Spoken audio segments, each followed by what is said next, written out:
Okay, get this, $58,000 a month from trees. Now, making six figures trimming trees, that sounds about right, it's tough, dangerous work. But what if I told you the guy pulling in this cash isn't just avoiding the hard work, he's never even held a chainsaw in his life? So that's the big question, right? How on earth do you make six figures trimming trees without ever touching a chainsaw? I mean, how do you build a super successful service business when you have zero, and I mean zero, technical skill in that industry? Well, the answer is this really clever business model that, honestly, you could apply to just about anything. All right, so let's get into the six-figure secret. The secret sauce here, it's not some kind of magic trick. It's really all about a simple shift in focus. See, instead of being the person who's doing the work, you become the person who's just getting the work. And that is a huge fundamental change in how you think about business. And the name for this model is subcontracting. Think about it. You don't need a giant warehouse full of expensive equipment. You don't need a bunch of full-time employees on payroll. Nope. You just become the brains of the whole operation. You focus on what you're actually good at, which is the sales and marketing part, and then you hire the real experts to handle the actual service, job by job. And I love how the founder, Chris, explains it himself. He basically says, look, I'm great at sales and marketing, but I am not good at climbing trees with a chainsaw. So instead of trying to be a jack of all trades, he just leans into his own strengths and finds people who are legit masters at their craft. Chris actually calls this communication at scale. And the best way to think about it is like a general contractor building a house, The general contractor doesn't personally pour the concrete or frame the walls or install the plumbing. No way. Their job is to find and coordinate all the best experts for each piece of the puzzle. And that's exactly what's happening here, just for tree services instead of houses. Okay, so if you're not the one climbing the trees, what is your job? Well, your real job, your superpower, is getting customers. That becomes the engine that drives this entire business. So let's dive into the playbook for how you actually find those people. So instead of just chasing random one-off jobs from homeowners, the whole strategy focuses on three key groups: real estate agents, property managers, and landlords. Now, why them? Well, it's simple. These people manage tons of properties, so one single contact can turn into dozens of jobs over time. You're basically turning a one-time service into a predictable, recurring source of revenue. It's just so smart. So how do you get in front of these people? You're not buying Super Bowl ads, that's for sure. The whole thing is built on this super simple 15-second Facebook ad formula. It's so easy. First 3 seconds, show the problem. That big, scary branch hanging over someone's house.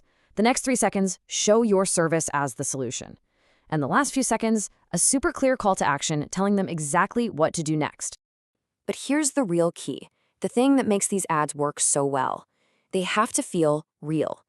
Chris literally films them himself, selfie style on his phone. It's not some polished corporate video. It's raw and it's authentic.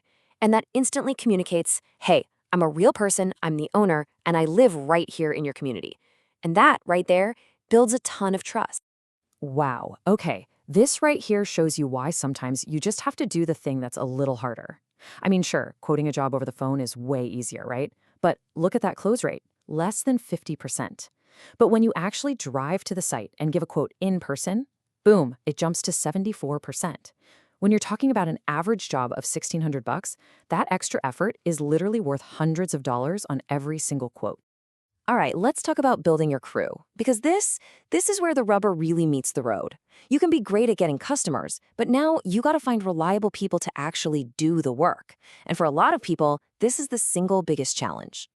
And look, let's not sugarcoat it. Finding good, reliable subcontractors is not easy. Chris is super open about this. He says it's the hardest part of the entire business.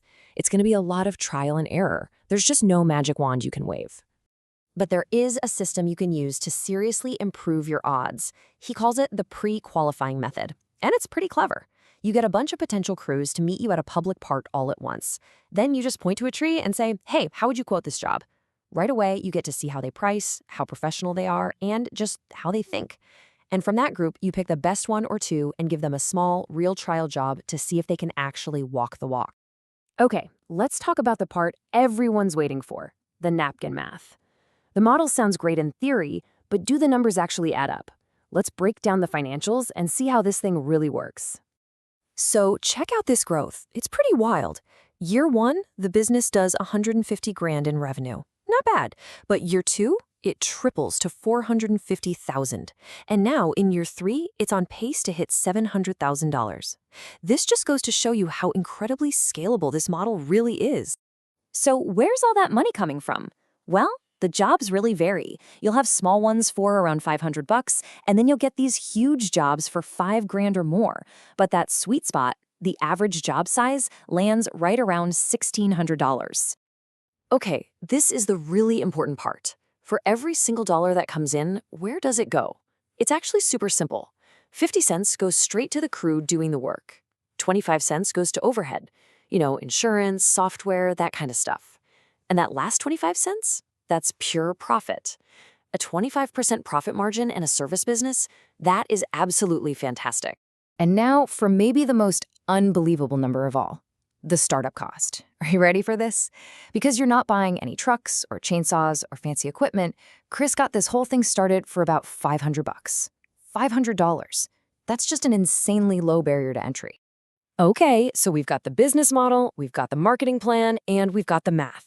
For this last part, let's talk about the thing that ties it all together, the mindset, the way you need to think to actually get out there and make your first dollar. Now, this next idea is a huge lesson for anyone starting any kind of business. It's called the no truck test. See, most of us think we need the truck, the tools, the fancy office before we can start. That's totally backwards. The smart way to do it is to test if people even want what you're selling first. Throw up a simple web page, run a couple of cheap ads, and see if the phone rings before you spend a single penny on expensive equipment. I love this quote. It just puts everything into perspective. Choose your hard. Because let's be real, starting a business is hard. But you know what? Being an employee can be hard too. And never even trying to build something of your own, that can be the hardest thing of all. The point is, life is going to be hard one way or another. You just get to choose which hard you want. All right, here's one final, really powerful idea to think about. So the main business is trimming trees, right? But what happens to all the wood that's left over? Well, instead of paying to get rid of it, Chris's crews just drop it all off at one central spot. Then it gets split up and sold as firewood for hundreds of dollars a cord. It's a whole other business built from the waste of the first one.